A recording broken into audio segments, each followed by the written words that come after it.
நான் மாடர்ன் பில்லை, நான் பிஎஸ்என்எல்ல ஒரு கடைநிலை ஊழியர். சோல்டரிங் பண்ணுறதுல என்ன மிஞ்சி யாரும் கிடையாது, இந்த உலகத்தில் யாரும் கிடையாது. என்னை கொண்டாந்து போலீஸ் ஸ்டேஷனில் வச்சுருக்கிறாங்க. அடி 4 நாளாக அடிக்கிறாங்க.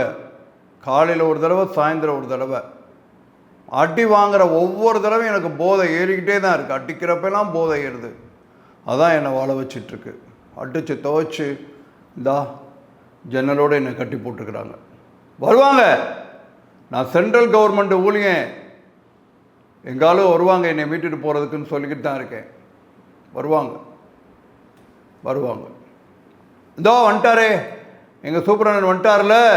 ஐயா ஏட்டையா சொன்னேன்ல, சென்ட்ரல் கவர்மெண்ட்டு நாங்கள், எங்களை ஒன்றும் மன்னிக்க முடியாது, உங்கள் தொப்பியை கழட்ட வைக்கிறேன் நான். வந்துட்டார்ல எங்கள் சூப்பரண்ணன், பவரான சூப்பரண்ணன் வந்தார், தொப்பியை கழட்ட வைக்கிறேன் உங்களைய. அவ்வளோ சீன்றமாக போச்சா? கேஸ் போட்டிருக்கணும்ல, என்னைய எஃப்ஐஆர் போட்டு உள்ளே தள்ளி இருக்கணும்ல. ஏன்னா அதுக்கு நிறைய வேலை இருக்குது, சீன்றம் பிடிச்ச வேலைன்னு சொல்லி வச்சு செய்கிறீங்க. என்னை அடிச்சுக்கிட்டே இருக்கீங்க காலையிலையும் மாலையிலையும் போட்டு. ஆனால் அதுதான் எனக்கு போதை. பரவாயில்ல, இப்போ பேசு, சூப்பரண்ணன் முன்னாடி பேசு. ஏட்டையா தொப்பியை கழட்டணும். ஐயா சூப்பரண்ணன், ஐயா தொப்பி கழட்டணும், ஐயா தொப்பியை கழட்டணும். நான் புலம்பிக்கிட்டே இருந்தேன். சூப்பரண்ணன் மெல்ல கூட்டிகிட்டு வந்தார். அவங்கள்ட்ட ஏதோ பேசிட்டு அப்படியே கூட்டிகிட்டு வந்தார். வெளியில் வந்தோடனே சூப்பரண்ணன் கேட்டார், ஏயா ஏன் அப்படி பண்ண, எதுக்காக உன்னை உள்ளே பிடிச்சி போட்டிருக்காகன்னாரு. மெல்ல சொன்னேன், பஸ் ஸ்டாண்டில் போய் நிப்பாட்டினேன், இல்லை வண்டியை பூரா, கேரளாக்கார வண்டியை பூரா நிப்பாட்டினேன். தண்ணி கொடுத்தானா நம்மளுக்கு, ஒரு வண்டி உள்ளே நுழையக்கூடாதுன்னு சொல்லி நிப்பாட்டினேன். அதுக்கு இவங்க பிடிக்க வராங்க, ஏன்னா அடிக்க வந்தாங்க போலீஸ்காரங்க, மூஞ்சிலே துப்புனே, அதுதான் பிடிச்சிட்டு வந்துட்டாங்க. கேரளாக்காரன் தண்ணி கொடுக்க முடியாதுன்னு சொன்னது மே மாதம். இது டிசம்பர் மாதத்தில் என்ன பண்ண, எனக்கு இப்போ தானே ஞாபகம் வந்துச்சு அவன் சொன்னது. திடீர்னு வரி பிடிச்சிச்சு, சவுண்டை கொடுத்தேன், கொண்டாந்து வச்சு அடிக்கிறாங்க. ஏட்டையா எனக்கு ஒரு 28 ரூபா மொத்தம் கொடுங்க ஏட்டையா, கொஞ்சம் உள்ள சரக்கு ஏற்றிட்டு வந்துட்டேன்னா நிதானம் ஆயிடுவேன், இப்போ கை காலெலாம் நடுங்குது, நிதானம் ஆயிடுவேன், கொடுங்க. ஏய் எங்கேயும் போயிடாதையான்னாரு சூப்பரண்ணன். நான் எதுக்கு போகிறேன், அவனுக்கும் பயப்பட மாட்டேன், நிதானம் ஆகிட்டு வரேன், என்னன்னாலும் நம்ம பார்த்துக்குவோம் சூப்பரண்ணன் ஐயா, நீங்கள் இருக்கீங்கல்ல, நல்லா பார்த்துக்கிறேன், அதெல்லாம் பார்த்துக்கிறேன். ஏன் அந்த கழுவுறத்தனமான வேலையெல்லாம் செய்கிறேன்னு நீங்கள் நினைக்கக்கூடாது. எனக்கு இது வேணும், இது இருந்தால் தான் எனக்கு அப்படியே இயங்குற மாதிரி இருக்கும். எதுக்கு இப்படி பண்ணுற போ அப்படின்னு சொல்லி சூப்பரண்ணன் 28 ரூபா கொடுத்தார். உள்ளே போய் சரக்கு அடிச்சுட்டு நிதானமாக வந்து, சொல்லுங்கள் ஐயா, சொல்லுங்கள் சூப்பரண்ணன் ஐயா என்ன செய்யணும் அப்படின்னு, போவோம் அப்படின்னு. அவர் மெல்ல ஆரம்பித்தார். ஏன் ஏன் இப்படி வந்து உட்காந்துருக்க, நம்ம ஒரு முக்கியமான வேலைக்காண்டி தான் உன்னை கூப்பிட வந்திருக்கேன், நம்ம உன்னை கூப்பிட்டு வர சொன்னார், மாடர்ன் பிள்ளையை கூட்டிகிட்டு வான்னாரு. எவ்வளோ முக்கியமான ஆள், உன்னை கூட்டிகிட்டு வான்னாரு. ஒரு முக்கியமான விஷயம் யா, காஷ்மீர்லேருந்து கன்னியாகுமரி வரைக்கும் ஆப்டிக்கல் அந்த சர்க்கிள் போயிட்டுருக்கு, அதுக்காண்டி ஒரு பெரிய ப்ராஜெக்ட்டு. நாளை காலையில் கன்னியாகுமரியில் வந்து சென்ட்ரல் மினிஸ்டர், கம்யூனிகேஷன் மினிஸ்டர் வந்து ஓப்பன் பண்ணுறார், அதுக்கு நீ வேணும். பூரா வருத்தப்படுறாரியா, பூரா நம்ம ஆளுக்கு பூரா வேலை பார்த்ததை போய் பார்த்துருக்குறாங்க, ஜிஎம் முத கொண்டு பார்த்துட்டு, ஐயோ இந்த வேலையை பெத்த தாய் கூட தாங்க மாட்டான்னு புலம்புறாரு. அவ்வளோ கேவலமாக இருக்குது, வைக்க போல் சவைச்சு போட்டிருக்க மாதிரி எருவ மாடு அது மாதிரி பண்ணி வச்சுட்டு வந்திருக்காங்க. ஃப்ளைட்ஸில் உன்ன மாதிரி முடியுமா, அழகாட்டு செய்வியே அப்படின்னு சொன்னார். எனக்கு ரொம்ப பெருமையாக இருந்துச்சு. ஆமாட்டியா, ஆமாம் சூப்பரண்ணையா செஞ்சிட்றேன், ஆமாம் நான் செய்வேன், என்ன செய்யணும் அப்படின்னு. இல்லை அதுக்கு தான் உன்னை கூட்டிகிட்டு வர சொன்னார், நம்ம இதுக்கே பெரிய மான பிரச்சனை ஆயிரும்யா, அதுக்கு தான் உன்னை கஷ்டப்பட்டு கூட்டிகிட்டு வரலான்னு பார்த்தேன். மானமா, அப்போ எங்களுக்கெல்லாம் மானம் இல்லையா, ஸ்டேஷனில் கொண்டாந்து உட்கார வச்சாங்கல்ல, அப்போ இந்த மானம் தெரியலையா, இந்த மாடர்ன் பிள்ளைய தெரியலையா அவங்களுக்குலாம், பெரிய பெரிய ஆஃபீஸர்களுக்கெல்லாம் தெரியலையா, என்னை கொண்டாந்து உள்ளே உட்கார வச்சாங்களா. ஏன் என்ன உள்ளே வந்தேன், 10 பைசா கையில் கிடையாது, காசு கிடையாது. ஏன் காசு கிடையாது, எனக்கு சம்பளம் போடல. ஏய் நீ தான்யா இவனை போட்டு அடித்து வச்சிருக்கிற அக்கௌண்ட் ஆஃபீஸரை, எதுக்கு அடித்தேன், சம்பளத்தை நிப்பாட்டினா அதுக்கு அடித்தேன். ஏன் சம்பளத்தை நிப்பாட்டினோம் கேட்டால் நீ ஏற்கனவே சஸ்பெண்ட் ஆகிருக்கேன்டானா. சஸ்பெண்ட் ஆனவொடனே திரும்ப சஸ்பெண்ட் பண்ணுறாங்க, இதெல்லாம் என்ன நியாயம்? இதை போய் எப்படி அவனை சஸ்பெண்ட் ஆனவங்களை திரும்ப சஸ்பெண்ட் பண்ண முடியும்? அதனால் நிப்பாட்டி வச்சுன்னு எப்படி சொல்ல முடியும்னு சூப்பரண்டன் கேட்டார். போ அவன் தானம்மாள்கிட்ட போய் கேளு. ஏஇ ஜேஇன்னு உட்காந்துருக்குல அவங்க ஆஃபீஸில், அந்த தானம்மாள்கிட்ட போய் கேளு. எந்த நேரமும் சதா ஃபோனை வச்சுக்கிட்டு சிரிச்சுக்கிட்டே பேசிக்கிட்டே கிடக்கும்ல, எதை கேட்டாலும் தெரியாது. என்னை எப்போ சஸ்பெண்ட் பண்ணணுன்னு கேளு, தெரியாது. சஸ்பெண்ட் பண்ணவனே சஸ்பெண்ட் பண்ணுமா, அதுவும் தெரியாது. அடுத்து நான் எப்போ என் ஃபோன் நம்பர் கேளு. நான் மாடர்ன் பில்ல பெரிய ஆளுன்றீல, நான் வேணுன்ற இல்லை, என் ஃபோன் நம்பர் இருக்கான்னு உன் தானம்மாட்ட போய் கேளு, ஜெயிட்ட போய் கேளு, தெரியலன்னு சொல்லும். நீ தான் இதுக்கு எல்லாத்துக்கும் பொறுப்பு, ஒன்று தானே செய்வ கேட்பாங்க. நீ ஆஃபீஸுக்கு பெரிய ஆளுன்னு சொல்லி பாரு, ஆன்னு ஒப்பாரி வைக்கும். எனக்கு 2 பிள்ளை, எங்கள் அம்மைக்கு உடம்பு சரியில்லை, நானே செத்து பொழைக்கிறேன். இன்னும் கொஞ்சம் கேட்டீன்னு வச்சுக்க, ஆன்னு ஒப்பாரி வைக்கும். நான் செத்து போகிறேன், நான் செத்து போனதான் எல்லாருக்கும் நிம்மதிக்கும். இதெல்லாம் ஒரு ஜேஇ. அது கீழே நான் வேலை பார்த்துட்டு வெக்கமாக இருக்குது சூப்பரண்டன் ஐயா. நீங்கள் இருக்கனால அலுவலகம் ஓடுது. நீ தானே எல்லாம் பார்த்துக்கிற, எனக்கு தெரியாதுன்னு நினைக்கிறியா? அதெல்லாம் எனக்கு தெரியும், நீ தான் எல்லாம் பார்த்துக்கிற. சும்மா இந்த அம்மா கையெழுத்து போட்டுட்ருக்கு. இந்த மாதிரி தானே இருக்குது எல்லா இடத்துலையும். குப்பைகளாக மேலே வந்து உட்காந்துக்கிட்டு ஊன்னு அழுதுகிட்டு மானத்தை பற்றி பேசுகிற மானம். ஏய் சூப்பரண்டன் மெல்ல சொன்னார், ஏய் நம்ம அலுவலகம், நம்ம டிபார்ட்மெண்ட் நம்மளுக்கு அப்பன் மாதிரி இல்லை, அப்பனாவது நொப்பனாவது. அப்பனான்னு சொன்னீங்கன்னா எங்கள் அப்பனை தான் நான் முதல்ல செருப்பால் அடிச்சிருக்கேன் தெரியுமில. ஏய் அப்பன்னு விடாதடா, நம்மளுக்கு தாய் மாறிடா. என்ன தாயே? எங்கள் ஆத்தால நான் பேசாத கட்டவார்த்தை கிடையாது, பேசவா? ஏய் அதெல்லாம் விடுறா, சாமி மாறிடா நம்ம அலுவலகம், நம்மளுக்கு பெருசுடா, சாமிடா. என்ன சாமி சாமி சாமின்னு சொல்லிட்டு இருக்க? போன வருஷம் நான் ஜெயிலுக்கு போனேன், எதுக்கு போனேன்னு தெரியுமா உனக்கு? எதுக்கு போனேன் ஜெயிலுக்கு? போன வருஷம் கோயிலில் போய் வேஸ்டியை காட்டிட்டு ஆட்டம் போட்டேன், சாமியை திட்டினேன். கண்ட நாய் எனக்கு வந்து அட்வைஸ் பண்ணது, மனுஷனாரு என்னைய எல்லாம் குலைக்குது, நீ தானடா அதுக்கெல்லாம் காரணம் சொல்லிட்டு வேஸ்டியை அவுத்து காட்டி ஆட்டம் போட்டேன் கோயிலில் போய். அதுக்கு தான் ஜெயிலில் போட்டான். எனக்கு அதெல்லாம் கிடையாது, அப்பம் கிடையாது. ஆத்தா முக்கியம் இல்லை, சாமி முக்கியம் இல்லை, மாடர்ன் பில்ல வேற. சூப்பரண்டன் மெல்ல சொன்னார், ஏய் உன்னை பற்றி எனக்கு தெரியும்ல, நீ ஆர்டிஸ்டில், அதனால தான் உன்னை தேடி வந்தேன்னாரு. அப்போ தான் நிமிந்து பார்த்தேன், என்ன சொன்னீரு அப்படின்னு. நீ ஆர்டிஸ்ட? ஆமாம் ஆர்டிஸ்ட், நான் சாதாரண நாள் கிடையாது. அப்படியே ஒரு வேலை என்ன கொடுத்தேன்னு வச்சுக்கோ, கண்ணும் கையும் ஒரே மாதிரி இருக்கும், ஒருமை இருக்கும், எல்லாத்துக்குள்ள உள்ளே போயிடுவேன் நான். தீயும் நான் தான், சோல்டர் நான் தான், பற்ற வைக்கிற மணி முதகும் நான் தான். அப்படியே உருகி கொண்டு வந்து ஒரு புதிய வடிவம் கொடுப்பேன் பாரு. அப்படி உருவானதை பார்த்து ஓன்னு அழுவேன், கட்டி பிடிச்சிட்டு தெரியுமா. இதுதான் மாடர்ன் பில்ல. உருக்கிடுவேன் நான், சாமி மாதிரி நான், சாமி நான் படைச்சு எடுத்துடுவேன். இதை நான் வந்து என்ன செய்யணுன்ற, இன்னொரு 28 ரூபா கொடு, போதையெல்லாம் இறங்குற மாதிரி இருக்கு, இன்னொரு போட்டு வரேன். சூப்பரண்டன் பயந்தார், எங்கேயும் போயிடுவேன். ஒன்றும் கவலைப்படாத, சொல்லிட்டேன்னா வருவேன் நான். என்ன மேட்டர்னு சொல்லிடல, கொண்டா 28 ரூபாய் கொடு மோல அப்படின்னு சொல்லி இன்னொரு உள்ளே போயிட்டு உள்ளே ஏற்றிட்டு அப்படியே வந்தேன். இன்னும் திண்டாதாரம் ஆயிடுச்சு. சூப்பரண்டன் மெல்ல சொன்னார், வாடா போகலாம், உடனே டி கூப்பிட்டாரு போகணும்னு. எந்த டி, எது கூப்பிட்ற? அதான் அப்போ தான் விளக்கமாக சொன்னேன் இல்லையா அப்படின்னாரு சூப்பரண்டன் சத்தமாக. நாளைக்கு காலையில் நீ கன்னியாகுமரியில் இருக்கணும், சென்ட்ரல் மினிஸ்டர் வராரு, அவர் உனக்கு அப்படியே இதுக்கு பண்ணி காட்டுவார். உனக்கு எல்லாம் ஃப்ரேம் பண்ணிட்டோம். காலையில் வந்து ஒரு இறங்குவார், ஆஃபீஸ்க்குள்ளே வருவார், தொழிலாளர்களை பார்ப்பார், எல்லாம் செட்டப் பண்ணியாச்சு. கடைசி அந்த ஸ்ப்ளைஸரை உனக்கு சொல்லி கொடுப்பார் அவர் எனக்கு சொல்லி கொடுக்குறாரா? அதெல்லாம் வச்சு ஏய் அதெல்லாம் ஒரு நடிப்பு.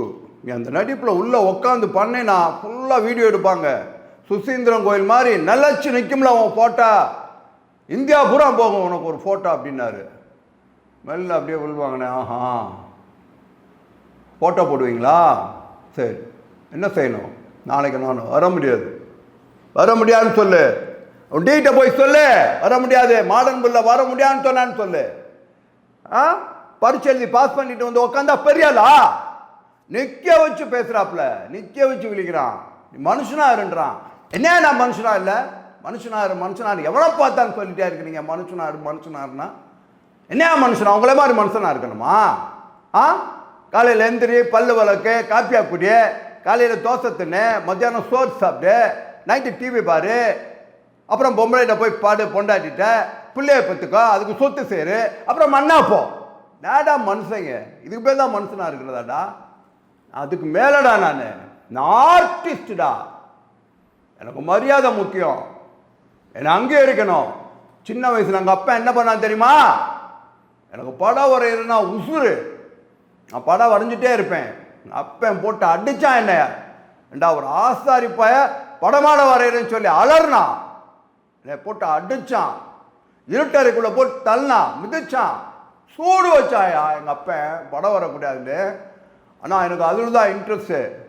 படம் வரக்கூடாதுன்னு எனக்கு சூடு வச்சான், உள்ளே போட்டு அடித்தான், வெளியிலே விடலை. 11ஆப்பில் ஃபெயிலாக போனேன். சோறு இல்லைடா நாயன்னு சொல்லி எங்கள் அப்பா வீட்டை விட்டு வெளியே தரலாம். வழி இல்லை, வழி இல்லாமல் போய் குழி தோண்டினேன், மரம் நட போனேன், போஸ்ட் மரம் நட போனேன். அப்போ தான் என் மாஸ்டர் சந்திரன் என்னை கண்டுபிடிச்சாரு. அவன் தான் என் மனுஷன் என்னை கண்டுபிடிச்சாரு. அந்த மாஸ்டரோட 1 மாதம், சந்திரன் மாஸ்டரோட 1 மாதம் இருந்தையா ஷோல்டரிங்னா அவன் தான் மனுஷன். மச்சான் அப்படியே ஷோல்டர் பண்ணானா அந்த வயர் மேலே மணி மணி மணி மணியாக வைப்பாயா, கும்பலாமியா, உடம்பெல்லாம் புல்லரிக்கும். அதுதான் எனக்கு குரு. கடைசியாக நான் வெளியே வரப்போ சொன்னான், என் கையை பிடிச்சின்னு சொன்னான், டேய் நீ ஆர்டிஸ்டா, நீ பெரிய ஆளா வருவடா மாடா அப்படின்னு சொன்னான். அவன் தான் என்னை கண்டுபிடிச்சது. இன்னைக்கு நீ சொல்கிற ஆர்டிஸ்ட்னு, அதுக்கப்புறம் நீ ஒரு ஆள் தான் என்னை சொல்லியிருக்க ஆர்டிஸ்ட்னு. இப்போ போனால் அவன் டிஏ போய் பாரு, நாளைக்கு போனால் எப்படி போவேன்? நான் போக மாட்டேன். உங்கள் தேவைக்கெல்லாம் நீங்கள் கூப்பிடுவீங்க, தேவையில்லைன்னா தூக்கிடுவீங்க, என்னை மனுஷனாக இருக்க சொல்லுங்க. என்ன மனுஷன் நீங்கள்லாம், என்ன மனுஷனாக இருக்கீங்கன்னு தெரியாதா? நான் நாய்டா, தெருவில் தான் கிடப்பேன். நான் நாய், ஒரு புத்தி கட்ட நாய். நான் மிருகம், நான் அருவருக்கத்தக்க மிருகம் நாய். புழுடா நான். பீல ஊறி போகும்பார் அந்த மாதிரி புழு நான். என்ன போய் மனுஷனாக இருக்க சொல்கிறீங்க? எனக்கு இதான்டா லைஃபு, இப்படி இருக்கிறதாண்டா எனக்கு பிடிச்சிருக்கு. என்னை போய் கொண்டுட்டு வர சொல்கிறீங்க? இன்னைக்கு இந்த மனுஷன் இல்லாத மாடர்ன் மில்ல தானடா உங்களுக்கு தேவைப்படுது. பெரிய மனுஷங்களுக்கெல்லாம் இத்தனை மனுஷனை விட்டுட்டு மனுஷனே இல்லைன்னு சொன்னேன். என்ன கூப்பிட வந்திருக்கான் உங்கள்கிட்டயே? அப்படி வருவேன், வர முடியாதுன்னு சொல்லு, போய் சொல்லு, வர முடியாது. தெருவில் செத்து கிடப்பேன், நாயா செத்து கிடப்பேன். எனக்கு ஒன்றும் கவலை கிடையாது. மேலே போவேன்ல, சாமிக்கிட்ட கேட்பேன், நேருக்கு நேரம் நின்று கேட்பேன். நான் சாமிக்கிட்ட கேட்பேன், நான் என்னடா மயிராண்டின்னு கேட்பேன். நான் நல்லா வாழ்ந்திருக்கேன், இருந்திருக்கேன், நிறைஞ்சு இருக்கேன். நான் வானத்தை வேலை நீ கையில் வச்சிருக்கேன்டா சாமி, நான் ஷோல்டர் ராடு என் கையில் இருக்கு. நீ அங்கே பெரியாள், நான் இங்கே பெரியாள், உனக்கு நான் எந்த அளவில் தலைச்சவில்லைன்னு சொல்லி முன்னாடி நின்று கேட்பேன்டா. என் கண்டகால் மயிருக்கு நீ சமல்லன்னு கேட்பேன்டா சாமிக்கிட்ட. அப்படிப்பட்ட மாடர்ன் பில்லடா நான். என்னை போய் கேட்குறானே டி மனுஷனாருன்னு சொல்கிறான், வர முடியாதுன்னு சொல்லு போ. சூப்பர், நான் மெல்ல கெஞ்சினார் என்னைய. அப்புறம் தான் சொன்னேன், சரி நான் வர்றேன், ஆனால் ஒரு கண்டிஷன், உங்கள் டி என்கிட்ட மன்னிப்பு கேட்கணும், இந்த மாடர்ன் பிள்ளைகிட்ட மன்னிப்பு கேட்கணும், நான் வர்றேன். 10 ஆள் செய்கிற வேலையை இன்னைக்கு நைட்டுக்குள்ளே ஒரு ஆள் உட்காந்து செஞ்சு வர்றவன் மூஞ்சி மலர்ற மாதிரி செய்ய முடியும் என்னால். ஸ்ப்ளைஸ் பண்ணுவேன், போய் உங்கள் டீட்டை சொல்லு. சூப்பர் மெல்ல போனார். போயிட்டு கொஞ்ச நேரம் கழித்து வந்து லைஸாக சொன்னார், டி உன்ட்ட மன்னிப்பு கேட்குறேன்னு சொல்லிட்டார். எங்க தாராளமாக வந்து கேட்க சொல்லு, உடனே நான் வேலை செய்கிறேன். எப்படி கேட்கணும்? எல்லார் முன்னாடியும், நம்ம ஆஃபீஸில் வந்து எல்லா ஸ்டாஃபுக்கு முன்னாடியும் என்கிட்ட கேட்கணும். எங்கே நிற்க வச்சு நீ மனுஷனா என்னை கேட்டார் பாரு, மனுஷனா இருன்னு சொன்னார் பாருங்க, அந்த ஆஃபீஸில் உட்காந்து என்கிட்ட எல்லாரையும் வச்சுட்டு மன்னிப்பு கேட்கணும், கேட்க சொல்லுவார். அதெல்லாம் ரொம்ப அதிகம் அப்படின்னாரு சூப்பரண்ணன். அவரை ஃபோனில் கேட்குறேன்னு ஒத்துக்கிட்டாரு. ஃபோனில் கேட்டுட்டு பின்னாடி எனக்கு ஆப்பு வைப்ப வேலை முடிஞ்சோன்னு. எங்களுக்கு தெரியாது உங்களை பற்றி, அதெல்லாம் ஒத்து வராது. நேரில் தான் கேட்கணும். நேரில் வந்தால் மாடர்ன் பிள்ளை வர்றான், இல்லைன்னா போயிட்டே இருக்கான். அவனுக்கு எதுவும் தேவை கிடையாது. அவன் ஆர்டிஸ்ட்டு, எங்கேயும் பொழைச்சிக்குவான் அவன் அப்படின்னு கத்துனேன். ராஜப்பன் இடையில உள்ளே வந்துட்டான். கையில் ஏதோ ஒரு பொருளை பையில் போட்டு எடுத்துகிட்டு வந்தான். சூப்பரண்ணன் கூட எரிஞ்சு விழுந்தார். போயா, நாங்கள் இருக்கிற டென்ஷனில் இப்போ என்னையா வந்திருக்க போயா அப்படின்னாரு. அவன் ராஜப்பன் மேலே உள்ளே வந்து, ஐயா நாங்கள் ஒரு பொருள் கண்டுபிடிச்சோம்யா, அதை காட்டிட்டு போகலான்னு தான் வந்தோம், நீங்கள் தான் பார்க்கணும், அது வித்தியாசமாக இருக்குது அப்படின்னா. அவர் சூப்பரண்ணன் இருக்கிற எரிச்சலை என்ன அது வயறு கூட மாதிரி இருக்குது தொழில் போய் அப்படின்னாரு. ஆனால் நான் மெல்ல அதை கையில் வாங்கினேன். வாங்கி பார்த்தா அப்படியே நான் புல்லரிச்சு போயிட்டேன். இது எங்கடா எடுத்தேன்னு ராஜப்பன்ட்ட அவங்க கூட சொன்னாங்க. ராஜப்பன் சொன்னான், இந்த பிள்ளையார் கோயில் அந்த அரச மரம் இருக்கு இல்லையா, அதுக்கு பின்னாடி கடந்துச்சுன்னா. அப்படியே எடுத்து பார்த்தேன். இல்லை நான் அங்கே போகிற 4 நாளைக்கு முன்னாடி நான் அங்கே போய் வெட்டி போட்ட வயரில் இது, அங்கே வேலைக்கு போன வெட்டி போட்ட கலர் வயரில் இது, இதுக்குள்ளே இப்படி ஒரு அற்புதமா? இலே மக்கா, இலே தூக்கணாங்குருவி கூடல இந்த சின்ன குருவி சுப்பிரமணியா பாருங்க இந்த சின்ன குருவி என்ன வேலை பண்ணிருக்கு பாருங்க. அட்டக்கா மாதிரி இருக்கக்கூடிய ஒரு சின்ன குருவி, இந்த ஒரு குருவி செஞ்சதில்லை, அத்தனை குருவி செஞ்சது. குருவி செய்யலை, குருவி தன்னைத்தானே இழைச்சிக்கிட்டு ஒரு ஒருமையில செஞ்சது. இதுக்கு முன்னாடி பாருங்க, இங்கே பாருங்க சூப்பரண்டையா, கீழிருந்து உள்ளே வர்றதுக்கு ஒரு வழி, வெளியில் முட்டை விழுகாமல் இருக்கிறதுக்கு ஒரு வளையம், விளிம்பு, சுற்றி 2 அடுக்கு, சுற்று வட்டாரத்தில். அடே எங்கள் அப்பா இல்லையே சூப்பரண்ணன் கூட சொன்னார், எல்லா குருவியும் கூடுங்கட்டும் கட்டும் சொல்லாதீங்க சூப்பரண்டையா, சொல்லாதீங்க கட்டும். ஆனால் இது வயரை பிடிச்சி கட்டியிருக்கு, நூல் பிடிச்சி கட்டலை, வயரில் கட்டியிருக்கு பாருங்க. ஒரு சின்ன குருவிட்ட இருக்கக்கூடிய அற்புதத்தை பாருங்க, வயரில் கட்டியிருக்கு. 2 முடிச்சு போட்டு பாருங்க சூப்பரண்ணையா. ஐயோ அப்பா, எந்த அம்மே அப்பா, இப்படி ஒரு அற்புதமா? நான் ஒன்றுமே இல்லை, இந்த குருவிக்கு முன்னாடி நான் ஒன்றுமே இல்லை. என்ன ஒரு வேலைப்பாடு, என்ன ஒரு கூடு, கடவுளே எந்த அம்மே. சூப்பரண்ணன் மெல்ல அவருக்கு ஒரு புரிஞ்சு போச்சு, நான் ஏதோ மாறிட்டேன்னு சொல்லிட்டு நைஸாக சொன்னார். ராஜப்பா நீனும் உன்னோட போ, மாடன் பள்ளியோட போங்க, போய் சேர்ந்து வேலையை முடிச்சுட்டு வாங்கன்னு சொன்னார். நான் சொன்னேன், கையில் வச்சுக்கிட்டே சொன்னேன், அந்த குருவி கூட்டை, தூக்கணாங்குருவி கூட்டை கையில் வச்சுட்டே சொன்னேன், சூப்பரண்ணன் ஐயா வேணாம், யாரும் என்கிட்ட மன்னிப்பு கேட்க வேணாம், நான் ஒன்றும் கிடையாது, இந்த குருவிக்கு முன்னாடி நான் ஒன்றுமே கிடையாது, நான் வேஸ்ட்டு, நானுமெல்லாம் போச்சு, யாரும் என்கிட்ட மன்னிப்பு கேட்க வேணாம், நான் போகிறேன், யாரும் எனக்கு துணைக்கு வர வேணாம், இன்னைக்கு நைட்டுக்குள்ளே நான் முடிச்சிடுவேன், எல்லாத்தையும் முடிச்சு நாளை காலையில் நான் டான்னு வச்சிருவேன், கையில் அள்ளிக்கிற மாதிரி நான் வச்சுக்குவேன், இந்த கூடு அம்மே எப்படி சூப்பரண்ணன் மெல்ல சொன்னார், ஏலே நீ குருவில அப்படின்னாரு. நிமிந்து பார்த்தேன் சூப்பரண்ட, என்ன சொன்னீங்க சூப்பரண்டையா, என்ன சொன்னீங்க? சத்தியமாட்டும் நீ குருவில அப்படின்னாரு. ஆமா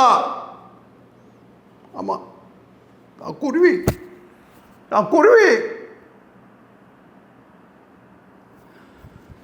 எழுத்தாளர் ஜெய் மோகனின் அற்புதமான படைப்பு குருவி என்ற ஒரு சிறுகதையை அந்த மாடன் பிள்ளை பாத்திரத்திலிருந்து உங்களுக்கு கொண்டு வந்திருக்கிறேன்.